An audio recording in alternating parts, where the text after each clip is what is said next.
हेल' लोगोफोर, जोंनि गेजेराव माब्लाबा सोमोनांथाव जाथाय एबा इसोरनि अबदान जों नुनो मोननाय जायो। जेरै जोंनाव गोबां समावनो गोबां जातनि एबा गोबां रोखोमनि गोबां देहा दाथायनि गथ'साफोर जोनोम जानाय खौराङा जोंनाव नुजाबोबाय थायो। दा बे समावनो आरोबाव मोनसे जाथाय नोंथांमोननि सिगाङाव बहुद दिन्थिनो लानाय जादों। जाथाया जोबोद सोमोनांथाव आरो बे जाथाया जादों उरिष्या रायजोआव। आरो बिनि सोमोन्दैनो फै जों मिथिनानै लानि गासै डिटेल्सै मा रोखोमनि मा दा जाथाया बेयाव दङ। खर' मोननै जानाय सासे हिन्जावसानि जोनोम जानाय बेनि काहानि।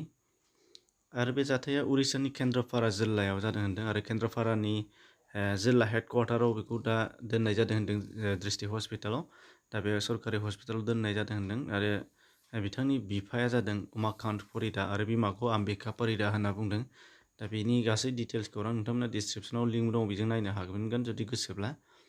आरो खौराङाव बेबायदि फोरमायबावदों जे गथ'आ खर'आ मोननै होनदों, नाथाय देहाया मोनसेल'। बेनिफ्राय आखाइया मोनथाम होनदों आरो बेनिफ्राय आथिङा मोननैयानो। आरो डक्टरा बिथांमोननि सिगाङाव फोरमायनाय बादिब्ला खुगा मोननैजोंबो गथ'आ आदार जायो होनदों। बेनिफ्राय खौराङाव बुंबावदों होनदों दा बिफाया गाहाम फाहामथाय आरो गथ'खौ रैखाथि होनो थाखाय गावनि न'खरनिफ्राय जा हायो बेखौ नाजादों, नाथाय हायाखै।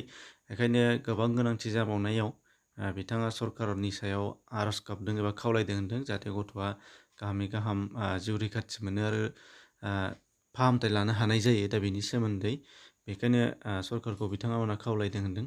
दा बेखिनि आरो नोंथांमोनहा बेखौ फ्राय नायफिनबावनो थाखाय डिसक्रिपसनाव लिंक दं, बेजों थांनानै नायनो हानाय जागोन। बेखौनो नोंथांमोननि सिगाङाव फोरमायनाय जादोंमोन।